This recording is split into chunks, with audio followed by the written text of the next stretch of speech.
So we now have a V8 minivan. I have made some really fun touches on this one. It is my R63 on a budget. Will our R-Class minivan now do a burnout? Do it right here on the middle of the road.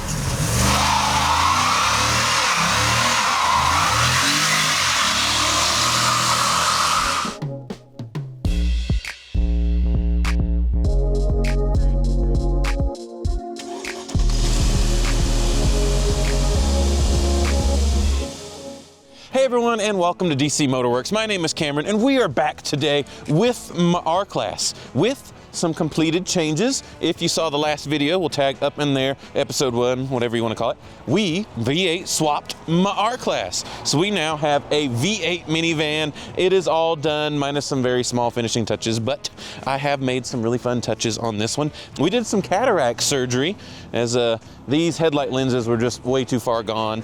And this one was actually missing its lens. That is called the position light, according to Mercedes-Benz. But I wanted to be, with all of the new stuff and the new engine and all the stuff we just did to this one, give it a facelift, because I also couldn't see driving at night. So we got some new headlight lenses, a little bit of a tedious process, but way less expensive than replacing the headlights, especially because this one is equipped with the lighting package. So this has the fancy bi-xenon turn, tilt, all the fun stuff on the headlights.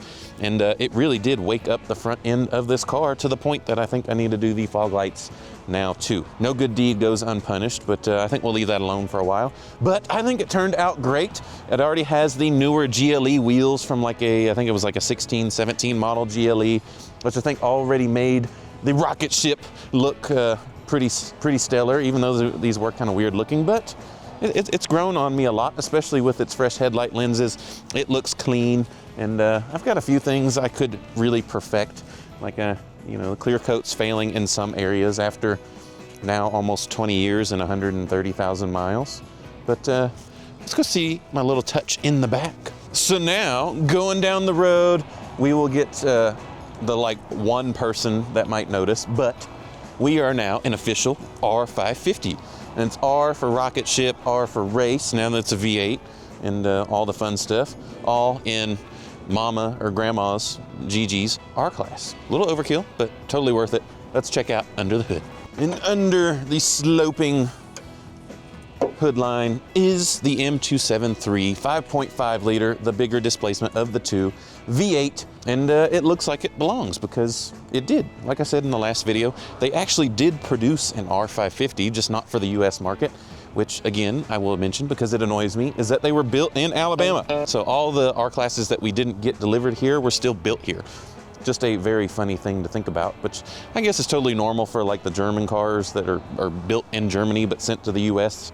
Kind of same concept, but I do have a final touch to do here. The airbox is different from the 6-cylinder to the 8-cylinder, so it fits a little funny with the engine computer there on the top, and I can't fit the normal beauty cover.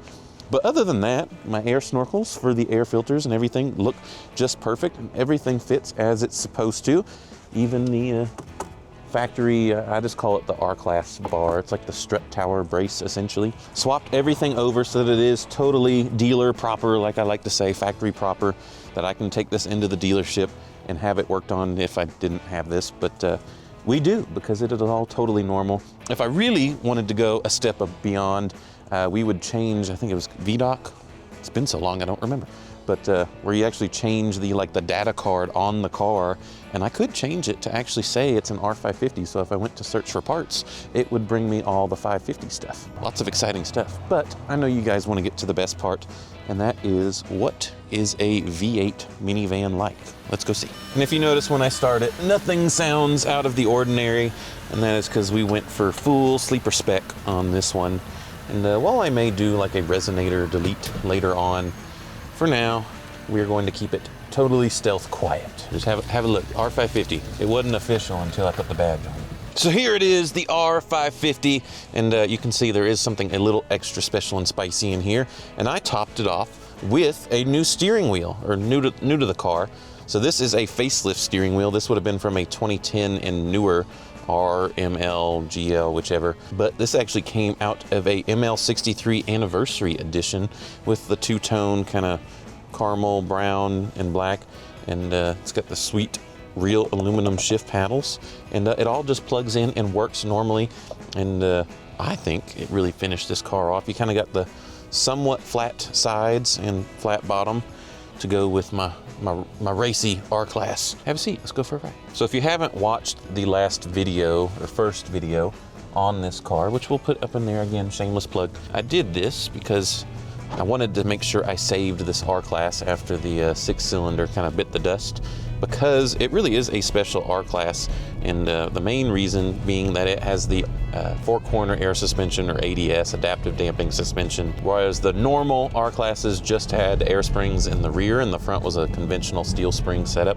This has all 4 corner air springs, so full self-leveling with adaptive dampers. So I get the auto mode that I'm in now. If I push the button once, it goes into sport. Push it again, put it in comfort, and then back into automatic. But it makes a substantial difference in how the R-Class, in the similar MLs and GLs of this vintage, drive.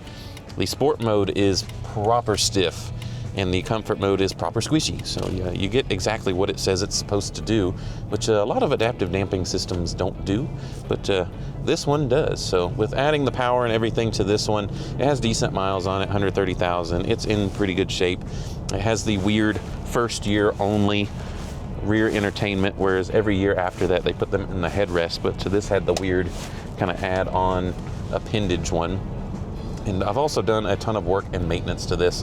All the air suspension's been rebuilt. I had the headliner redone because they like to sag in the rear. I did the cables for the panoramic sunroof, and did the 2-wheel drive conversion. That's the big one about part of this video, is that we have a V8 2-wheel drive 400 horsepower minivan. There's just nothing really out there like that other than the R63, which are very, very difficult to find and cost a lot. So they usually trade in the $40,000 range. This swap, of course, didn't cost me a lot because I did all the labor myself and so forth, but I think we priced it out like retail. If we were going to do this with like a used engine like I did and so forth, would be $8,000-9,000, somewhere around in there. So, for less than half the cost of buying like a nice R350 and doing the swap, you can have 400 out of the 500 horsepower that the AMG does. I think that's plenty. It's extra sleeper on this one. It is my R63 on a budget. And of course, best part is with old perfectionist me doing it, is I had to make sure everything was right.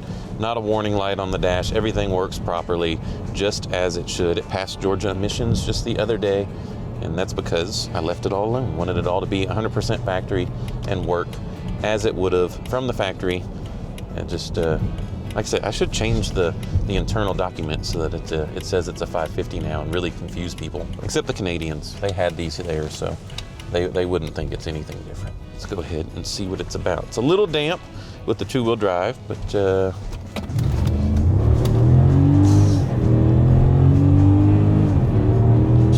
and we're at 60, and I'd have to time it, but I'm sure it's in the high 5s, low 6s, second range. It is proper quick, especially because this one has the 6-cylinder rear end still, so it's a shorter ratio than what a V8 550 would have gotten. Proper spicy, and I got my shift paddles if you want to use those. And this being an R-Class actually has the 2 different drive modes on the transmission. The ML and the GL did not get that, but since the R-Class was more of a car-like, in sales, it's really the same platform, but they gave you the comfort and standard mode, and in this one I can really almost call it a sport mode. It is proper in how it drives. I actually drive this one around in comfort all the time now, whereas the 6-cylinder, I could not do that because it was tired. 6-cylinder was tired. It was ready to retire. While the R-Class is not the most popular platform out there, it is kind of a well-kept secret in the community because really it was the best of the 164 generation cars. I mean, just look at the space in the back seat. They ride the best. They are, arguably better than an S-Class between space and comfort, and then they're easier to maintain also.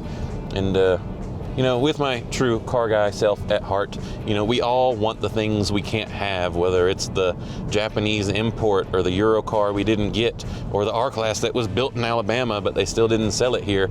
And it was a really cool project to just prove to myself and to the few of you that may be interested in something like this that it can be done and that we can do it and make it something super exciting And big shout out to Josh at the Mercedes Swap Shop for helping me with the coding side of things. I did all the mechanical work. I mean, this thing really got a new lease on life with this swap, because it got, you know, new engine mounts, all the oil leaks, the common ones done. I mean, I don't even remember what else I did. It was just, I just kept buying parts. Did the facelift on the front end, made sure it had nice clear headlights, because there's not really anything else like this that I can buy. So you have to just make it yourself for way less of the cost of something new or something, I don't know. Like I said, there's nothing like it. 101. And now we put it in comfort and we cruise, and it just floats. I can pop on the cruise control and it's just a normal Mercedes SUV sports grand tourer thing that they called it. Oh, I forgot. This one is optioned with the multi-contour seats too. So I can tighten up the side bolsters and, you know, really make this a canyon carver. Because while not being the short and tall or long and tall GL, these are a lot shorter and a lot more car-like in their driving experience. A little Mercedes cheat code here for you too. The R-Class was the only 164 chassis vehicle that got solid lower control arm bushings. So they are a notorious problem on the GLs and MLs, is that even at, you know, 60, 80,000 miles, those control arm bushings are just totally gone and they're clunking around. But the R-Class got solid bushings, and instead of being a press-on bushing, they're a bolt-in bushing. So they are way easier to swap out. You just kind of loosen the bolts, take the bolt off the bushing, slide it off, put a new one on, and you're done. And I actually just watched on the auctions, my kryptonite, one of these sell for, I think around this mileage at the auction. It went for like $1,700 for a sport package, Sumner silver, as I call it. Andy, his favorite color is the German racing silver. It was silver with the sport package, nicely optioned car, great history, $1,700. And then you can put a V8 in, and for under 10 grand or around 10 grand, have a 400 horsepower V8 minivan. So if y'all want one, admin at dcmotorworks.com. Can't have this one though. Maybe. Y'all will have to put in the comments down below, do we make it a little more rowdy with the exhaust, or do we leave it in full stealth mode? Here, we'll pop it in sport, and let's do it again. Good Lord.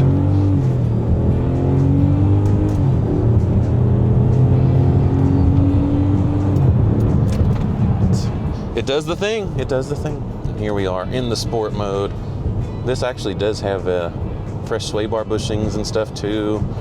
Sway bar links. I've done all kinds of work to this thing to make it perfect, if such a thing exists. But handles great, plenty of power, plenty of space. It's too bad because like all cars now, or cars, or what do we even call them now? Crossovers, that's the word they like to throw around. New vehicles on the road this day are kind of this shape that was out 20 years ago. It's the bubbly, little bit off the ground, not car, not sedan, but hatchbacks are too small and wagons are a big no-no. So this really is just, it was ahead of its time. And really, I was thinking about it, there really is no downside to doing this swap. I mean, sure, with the 6-cylinder, there's miles of room on the front side of the engine, and you do lose a little bit of that with the extra length of the V8, but that's about it. I'm actually getting better fuel economy because it's not straining as hard as the 6-cylinder. It makes a better noise, more power. I don't see anything. That's it. That's the only thing I can think of, is doing a belt might be a little more difficult, but nothing we're not used to here at DC MotorWerks, because we do, you know, all the V12 stuff and 156 cars and all the stuff that has very little front of the engine access. But again, I did it all while it was out, so now I don't have to do it for hopefully a long time. I guess you say downside, it's not all-wheel drive anymore, but here in the South, not really necessary. I'd rather have the 2-wheel drive. And now, oh, that's what we need to do. Will our R-Class minivan now do a burnout? I think we need to find that out. I think it is a scientific experiment, except not now. Do it right here on the middle of the road.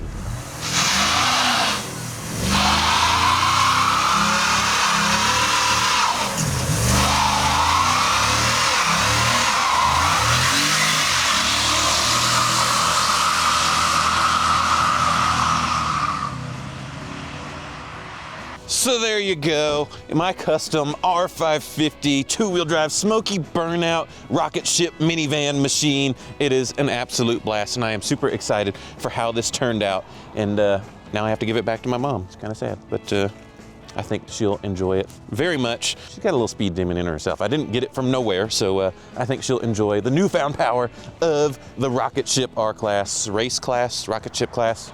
I don't know, y'all tell me in the comments what you think we should call this, but that is pretty much the end of this series. It is done, other than, like I said, the air filter box that I'll get at some point, but for now, it works just fine. And if y'all want a spicy R-Class, you just let us know. Add an email down in the comments, whatever works for you, admin@dcmotorworks.com. Like, subscribe, hit that bell icon, and maybe we'll show you some more spicy minivan burnouts. We'll see y'all on the next video.